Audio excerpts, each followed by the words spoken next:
10वीं अध्याय से 12वें अध्याय में आप देखेंगे 20 दिन में बादल उठा और वहां से यात्रा शुरू होता है। आज भी वैसी ही है। परमेश्वर के पास आने के समय हमको अनंत काल जीवन चाहिए, पाप से मुक्ति चाहिए, शांति चाहिए, आनंद चाहिए, परमेश्वर का छंगाई चाहिए, उनका काम चाहिए, उनका हाथ चाहिए, कलाम चाहिए, पास्टर चाहिए, चर्च चाहिए, आराधना चाहिए। बाद में हम सोचते हैं इन सब के लिए हम चाहिए। Praise the Lord. अब सबको यीशु मसीह के नाम से अभिवादन करता हूं। पिछले हफ्ते हमने पढ़ा था मूसा ने चट्टान पर मारा, उसकी वजह से मूसा वादा किया गया देश प्रवेश नहीं कर पाया। उसके बाद आज हम पढ़ेंगे ये सब क्यों हो रहा है इज़राइल लोगों के साथ। परमेश्वर ने सब अच्छा किया, उनको एक शानदार जगह का वादा दिया, वो दिखाया भी। ये लोगों को इतना पाप के बाद भी परमेश्वर उनको चलाया, उनके साथ दिया, फिर भी लोग परमेश्वर से दूर जाने की कोशिश में ही थे। 20वां अध्याय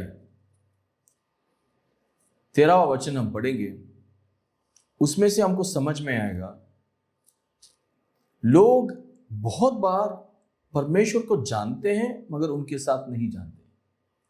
लोग परमेश्वर को जानते हैं और फिर भी उनके साथ नहीं जाते हैं। सुनिए,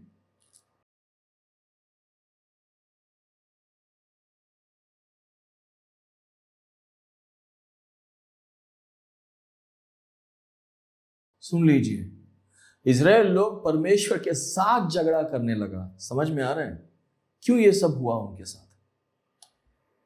जब परमेश्वर आपको बुलाता है काम करने के लिए, एक दिशा में, एक विशेष दिशा में जाने के लिए परमेश्वर आपको बुला रहा है, तो आप बस उनके साथ जाइए, उनके पीछे चलिए, पीछे ना मुड़िए। हमसे या हमको परमेश्वर क्या कर रहा है वो कहने का जरूरत नहीं पड़ता है उनको, बस उनके पीछे चलिए।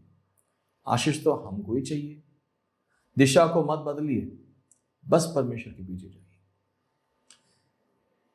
बहुत बार ऐसा होता है, लोग जो परमेश्वर को जानते हैं वो दिशा बदल देते हैं, चाहते हैं परमेश्वर दिशा को बदले, वह नहीं होता है तो वो लोग बदल जाते हैं। उसकी वजह से बहुत परेशानी होता है। मैंने एक पासवान का संदेश सुना था, उनका नाम है चक स्विंडोल। उन्होंने ऐसा कहा, ये पुस्तक की शुरुआत में लोग सपना देख रहे थे, वो लोग बहुत उत्साहित थे। पुस्तक के बीच में आप पढ़ेंगे, आपको लगेगा वो लोग अविश्वास में बड़बड़ी करने लगा, शिकायत करने लगा, और अंत में आप देखेंगे तो परमेश्वर के ऊपर थोड़ा बहुत भरोसा कर रहे थे, मगर बहुत देर हो चुकी थी। भाई बहन, आज का समय आपका जिंदगी कैसा है? आप परमेश्वर के ओर जाने वाले थे, अभी पीछे मुड़ के पाप की ओर जा रहे हैं। आपको लगता है ये जिंदगी मेरे लिए नहीं चाहिए, मेरे को नहीं जीना है, मेरे को ये सब काम नहीं करने का, तो फिर एक मिनट रुकिए, ये बात सुनिए। परमेश्वर आपको बहुत प्रेम करता है। परमेश्वर आपके लिए एक बहुत बड़ा उद्देश्य रखा है। परमेश्वर आपके भविष्य के लिए बहुत शानदार योजना रखा है। अब बस यीशु मसीह को चुन लीजिए, आपका जीवन बदल जाएगा। परमेश्वर यीशु मसीह को एक मौका दीजिए। आपका सपना टूट गया होगा, आप निराशा हुए होंगे, वो सब छोड़ दीजिए। आपको आशा परमेश्वर देगा। परमेश्वर आपका सपना जो भी देखा है उससे अच्छा जीवन देंगे। जो भी स्थिति में आप है ये बदलने वाला है। परमेश्वर के शांति से भर दीजिए। परमेश्वर आपको उनको शांति दे। कभी कभी परमेश्वर आपसे बात करने के समय हम शिकायत से भर जाते हैं और परमेश्वर का योजना को इनकार करते हैं, उसको नकारते हैं, मगर उसकी वजह से हम बड़बड़ी करना शुरू कर देते हैं। मालूम है क्रिस्ती बड़बड़ी से दूर होना चाहिए, बड़बड़ी नहीं करना चाहिए, बड़बड़ी करने वाले से भी दूर रहना चाहिए। और बड़बड़ी, कोई क्रिस्ती बड़बड़ी कर रहा है तो उनको थोड़ा प्यार से सिखाना चाहिए, ऐसा मत करो। देखिए, ये लोग शिकायत और बहस और बुरा रवैया और अविश्वास में चलने लगे। परमेश्वर के लोग, आप वैसे चल रहे हैं क्या? घर पे कभी देखो झगड़ा, कभी देखो अविश्वास, बुरे रवैया और बहस। नहीं करना चाहिए, शांति से हम रहना चाहिए, क्योंकि यीशु मसीह शांति का राजकुमार है। वो हमारा दिल में राज करना चाहिए। कर रहा है तो शांति रहेगा। कभी भी लोग पिछले जीवन को देख के वो लोग बोलते हैं कितना अच्छा था, और कभी कभी आपका फ्रेंड्स या कोई पहचान वाले रिश्तेदार भी बोलेंगे यीशु मसीह के पास जाके तुमको क्या मिला, तुम्हारा पिछले जीवन अच्छा था। उनको बस इतना कहो, आगे का जीवन 100% आशीष होगा। मेरा बीवी बच्चे आशीष में रहेंगे, मैं जरूर आशीष पाऊंगा, अनंत काल जीवन मेरे लिए गारंटी है। बस इतना ही। लोग कभी कभी ये सब सुन के पूछ लेते हैं क्यों मेरा जीवन ऐसा है, क्यों ऐसा हो रहा है, मैं क्या करूं, मेरे से नहीं होता है। परमेश्वर के ऊपर संदेह आ जाता है उनका मन में, और परमेश्वर का वादा को वो लोग भूल जाते हैं। फिर वो लोग उनके अपने अपने नियम के अनुसार चलने लगते हैं और परमेश्वर का योजना छोड़ देते हैं, उसके पीछे नहीं चलते। कितना बुरा है। देखिए, क्या आप बड़बड़ी करने वाला व्यक्ति है तो अभी पश्चाताप कीजिए, मन फिराइए, परमेश्वर से माफ कीजिए। कोई भी कुछ भी करने दो, आप बस परमेश्वर की ओर आप आंखों के रखिए, आप आगे बढ़िए।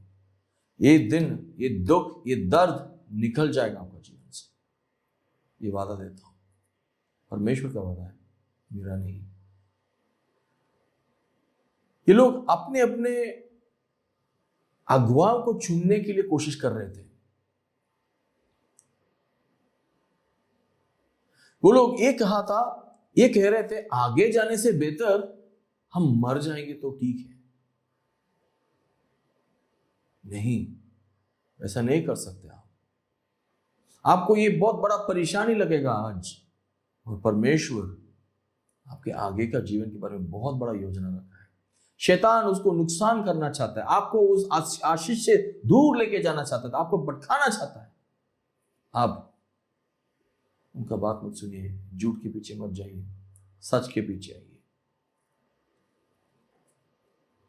परमेश्वर ने उनको कहा वादा किया हुआ देश तुम्हारे लिए रखा है, और वो लोग परमेश्वर का बात नहीं सुना। वो लोग बोलने लगा हमको मरना है। तो परमेश्वर ने बोला था चलो वैसे ही होने दो, जो तुम चाहते हो उसके हिसाब से। उसकी वजह से 20 उम्र के नीचे जो भी लोग थे उनको छोड़ के गिनती में, पहला गिनती में जो भी लोग थे उन सब का शव गिर गया। सिर्फ कालेब और योशुआ बचा गया, क्योंकि वो लोग विश्वास करते थे और वो लोग वादा किया और देश में प्रवेश किया। सिर्फ वो लोग। इस पुस्तक में बहुत सारे घटनाएं हैं, सिर्फ महत्वपूर्ण घटनाएं के बारे में अभी पढ़ेंगे।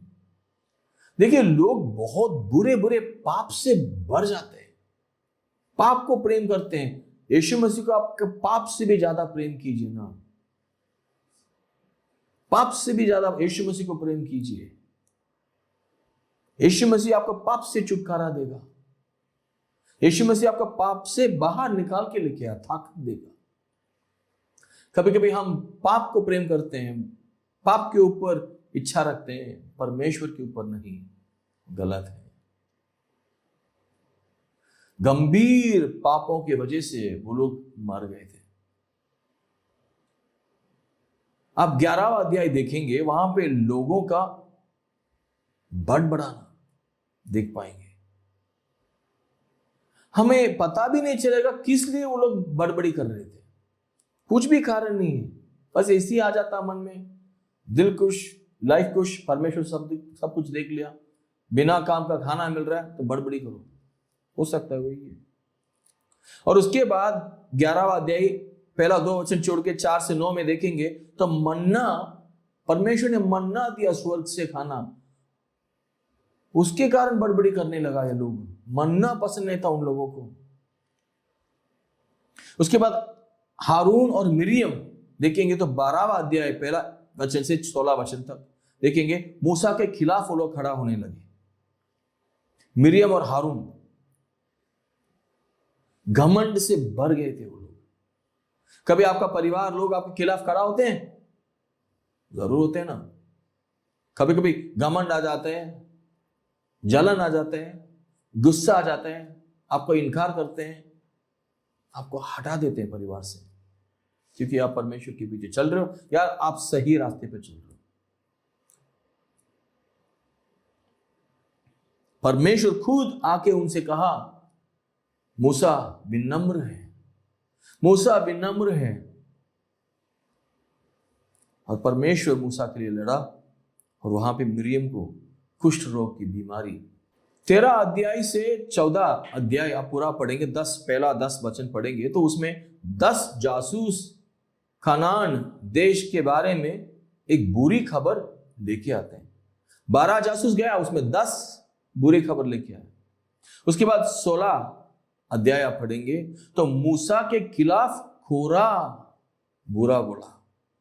कोरा ने ऐसा सोच लिया, अरे ये क्या काम करेगा, उससे आगे मैं करूंगा, उससे अच्छा मैं काम करूंगा, लोग मेरे पीछे आएंगे, मैं तो अच्छा करेगा तो लोग मेरे पीछे आएंगे ना। ऐसा सोचते हैं आजकल बहुत सारे लोग।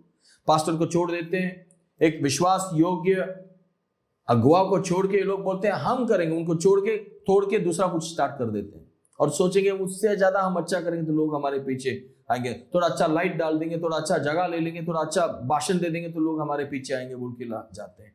पर परमेश्वर को चुना हुआ व्यक्ति ही सही अगुआ बन सकता है, क्योंकि परमेश्वर को सिखाएगा, उनको जवाबदारी का जगह पे रखेगा, वो परमेश्वर की ओर देख के जवाब देना पड़ता है। मूसा ने उस समय एक परीक्षा रखा और कोरा और उसके पीछे जो लोग चल रहे थे वो लोग सब मर गए थे। कैसे मरा? पृथ्वी ने उसका मुंह खोल के उनको निगल लिया। बस सिर्फ वो नहीं, उनका परिवार, उनका बेटे, उनका संपत्ति, सब कुछ निगल गया। पृथ्वी ने मुंह खोल के निगल लिया। परमेश्वर के अगुआ, परमेश्वर के चुनाए हुए व्यक्ति के खिलाफ खड़ा होना बहुत बुरे बात है। वो मत कीजिए, सोचिए 1000 बार, फिर भी मत कीजिए। और उसके बाद हम देखते हैं अध्याय 20 में मूसा का जीवन में मूसा का बहुत बड़ा गलती। उस समय परमेश्वर का लोग रोते थे, गुस्सा करते थे, शिकायत करते थे, पानी नहीं है बोल के परमेश्वर से। और परमेश्वर ने कहा मूसा को उस चट्टान से बात करो। और मूसा ने क्या किया? चट्टान को 2 बार मारा। बहुत बड़ा गलती था वो। उसकी वजह से मूसा वादा किया हुआ देश प्रवेश नहीं कर पाया। मालूम है मूसा का गलती क्या था? सिर्फ मारने का गलती नहीं था, वो सभा में परमेश्वर को सही तरह से प्रस्तुत नहीं किया, वही उसका गलती था। आपका बाइबल को खोलिए, पहला कोरिन्थियों का पुस्तक 10वां अध्याय वचन 4। पहला कोरिन्थियों 10:4 आप खोलेंगे तो आप मेरे साथ पढ़िए, उसमें आपको समझ में आएगा मैं क्यों ये कह रहा हूं। क्योंकि ये चट्टान यीशु मसीह है, क्योंकि यीशु मसीह ही जीवित जल दे सकता है। परमेश्वर का चट्टान यीशु मसीह ही है। ये जो चट्टान परमेश्वर यीशु मसीह को दर्शा रहा है, समझ लीजिए। और 21वां अध्याय में आप जाएंगे तो वहां पे एक उग्र नाग के बारे में पढ़ते हैं। लोग यहां पे भी शिकायत करते थे। फिर परमेश्वर ने एक उग्र नाग, बहुत सारे नाग आया था, उग्र नाग भेजा, उसके वजह से लोग मर गए थे। फिर क्या हुआ? मूसा ने परमेश्वर की ओर आके दया पूछने लगा। परमेश्वर से भीख मांगने लगा, परमेश्वर को पूछा, परमेश्वर दया दिखाओ। और परमेश्वर ने मूसा का बात सुना और एक सुनहरे सांप को एक खंबा में उठा के रखने के लिए कहा, ताकि जो भी उसे देखेंगे वो ठीक हो जाएंगे। इस सुनहरे सांप यीशु मसीह को दर्शाता है। आपको होगा तो यूहन्ना का पुस्तक अध्याय 3 13 से पढ़िए, 13 से 16 तक पढ़ेंगे तो आपको समझ में आएगा। यूहन्ना 3 13 से 16 खोलिए। और कोई स्वर्ग पर नहीं चढ़ा, केवल वही जो स्वर्ग से उतरा, अर्थात मनुष्य का पुत्र जो स्वर्ग में है। सिर्फ यीशु मसीह, सिर्फ यीशु मसीह। अभी हम देखते हैं अध्याय 22 और 25 में लोग व्याभिचार और मूर्ति पूजा करने लगा। हम देखते हैं वहां पे एक व्यक्ति था, उसका नाम है बालाम, ये परमेश्वर का सेवक था। देखिए, लोग बहुत सारा गलती किया, फिर भी परमेश्वर उनको न्याय करने के समय पे उनके ऊपर दया दिखाया, उनको श्राप नहीं दिया। पर इस व्यक्ति के काम की वजह से लोग श्राप पाया। मतलब देखिए, ये व्यक्ति ने इजराइल देश का पुरुषों को लुभाया मोआब स्त्री के पीछे जाने के लिए। उसकी वजह से वो लोग व्याभिचार करने लगा और उनके देवताओं को पूजा करने लगा। मूर्ति पूजा में वो लोग गिर गए थे। मोआबी औरतों के द्वारा लुभाया।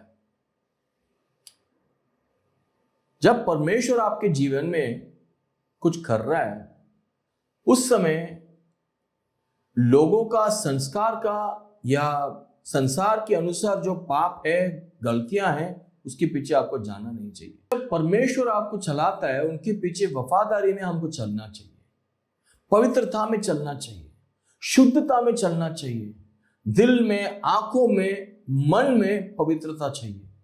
हाँ, दुनिया में लुभाने वाले बहुत सारे लोग आएंगे, परमेश्वर के नाम में भी लोग आएंगे, और हमको होशियार रहना है। तो इसके लिए हम कलाम को लेकर चलना चाहिए और परमेश्वर के अगुआ, परमेश्वर से वफादारी में चलने वाला अगुआ और परमेश्वर का चुनाया हुआ व्यक्ति के पीछे सही से चलना है। यह काम की वजह से बालाम का मौत हुआ। मालूम है, बहुत सारे लोग गिर गए थे ये पाप की वजह से। हमने देखा है अभी तक परमेश्वर ने इजराइल देश के ऊपर न्याय करने के समय भी परमेश्वर ने उनको दया दिखाया। यह है परमेश्वर का मन, परमेश्वर का दया आप समझना चाहिए, क्योंकि परमेश्वर का गुण आप समझ लेंगे ना, परमेश्वर कौन है, परमेश्वर कैसे है, परमेश्वर क्या करेंगे, परमेश्वर क्या नहीं करेंगे, वो आप समझ लेंगे तो आपके जीवन में परमेश्वर के साथ चलना आसान हो जाएगा। बहुत जरूरी हो। लोग परमेश्वर को जाना, परमेश्वर के पीछे चलने लगा, परमेश्वर बहुत बड़ा चमत्कार, बहुत चंगाई सब किया, फिर परमेश्वर ने लोगों को स्वतंत्रता दिया। गुलामी से स्वतंत्रता एक है, फिर भी उनको चुनने के लिए स्वतंत्रता दिया। परमेश्वर ने कहा, ये मेरा इच्छा है, ये इच्छा के अनुसार तुम चलेगा, आशीष पाएगा। ये नहीं करेगा तो फिर उसका परिणाम होगा, तुम चुन लो। उस स्वतंत्रता के अनुसार ही परमेश्वर चलता है। यीशु मसीह में हम सबको स्वतंत्रता मिलता है। उस स्वतंत्रता को सही तरीके से, जवाबदारी के साथ हमको करना पड़ेगा, जिम्मेदारी के साथ। मगर लोग ने उसको गलत इस्तेमाल किया, स्वतंत्रता को गलत इस्तेमाल किया। आज भी लोग करते हैं, और उस समय वो लोग घमंड में, जलन में, परमेश्वर के विद्रोह में, शिकायत में, बड़बड़ी में चलने लगे। फिर भी परमेश्वर उनके साथ दिया, परमेश्वर उनका वादा को पूरा किया।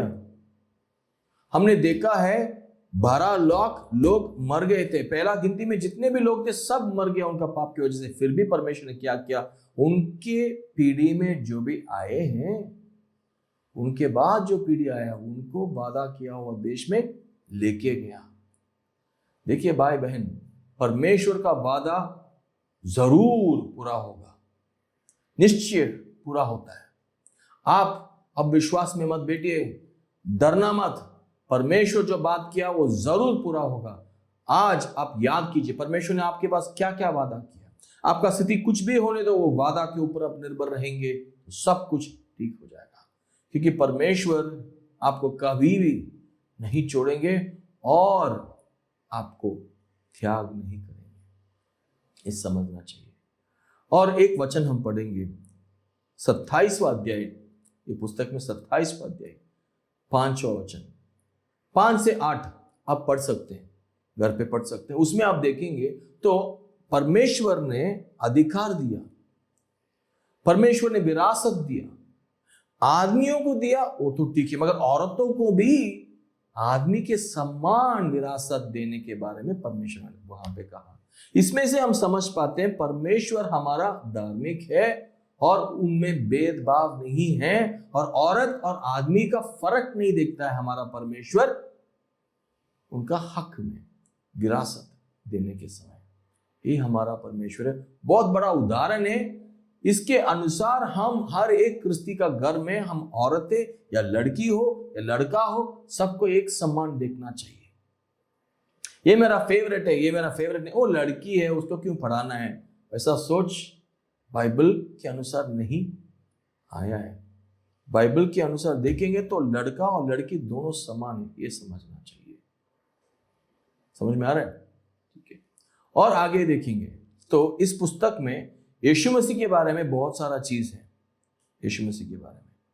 ठीक है, गिनती का पुस्तक में यीशु मसीह के जैसा, यीशु मसीह को दर्शाने वाला बहुत सारे चिन्ह हैं।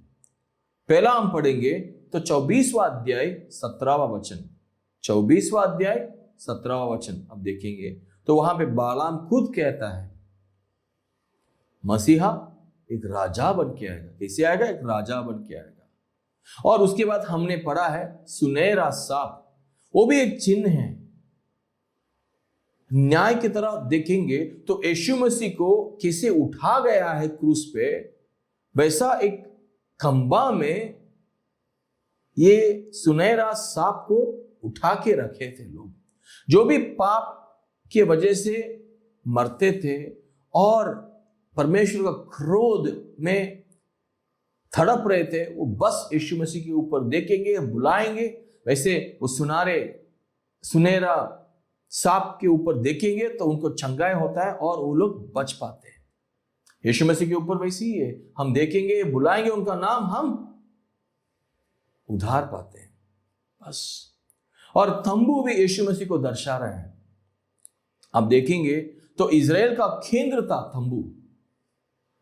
यीशु मसीह मत्ती का 18वां अध्याय 20वां वचन आप पढ़ेंगे, वहां पे आपको समझ में आएगा यीशु मसीह तंबू, हम देख रहे हैं तंबू वो भी यीशु मसीह को दर्शा रहा है, क्योंकि वहां पे परमेश्वर का प्रसन्न होता है और याजक वहां पे खड़ा होता है और उनका परिवार वहां से खाना खाता है।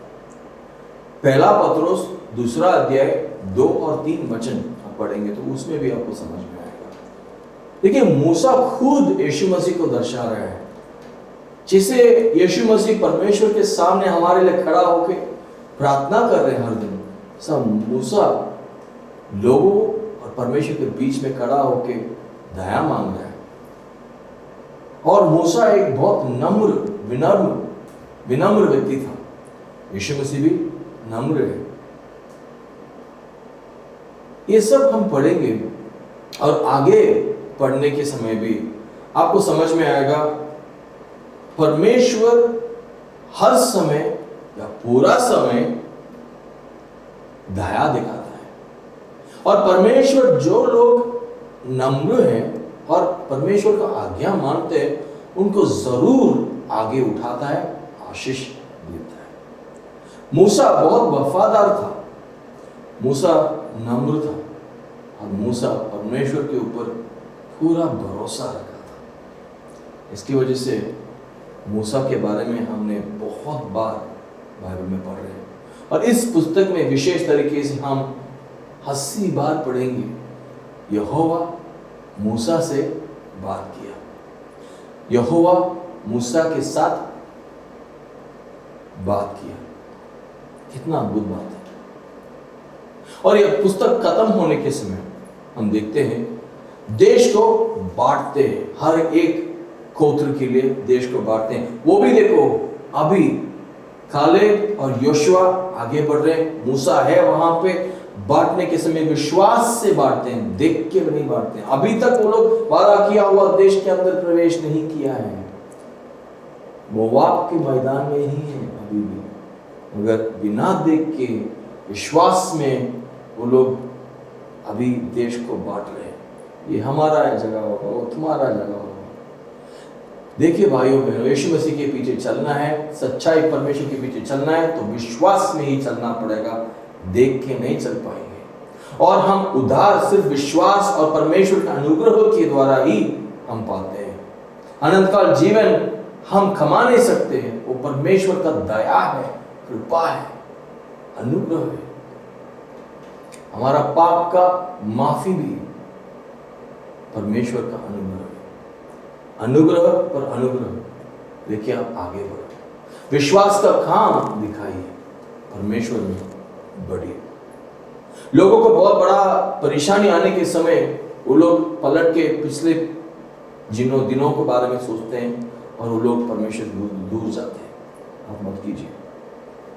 इस पुस्तक में पढ़ा, लोग विश्वास में नहीं चले, परमेश्वर का दया और उनका अनुग्रह को छोड़ दिया और उनको मायना नहीं रखा, उनको याद नहीं रखा, और परमेश्वर के साथ वफादारी में आज्ञा मान के नहीं चला। इसलिए हम ये समझना चाहिए, हमको विरासत चाहिए तो परमेश्वर के पास, परमेश्वर के साथ वफादारी में चलना चाहिए, विश्वास में चलना चाहिए।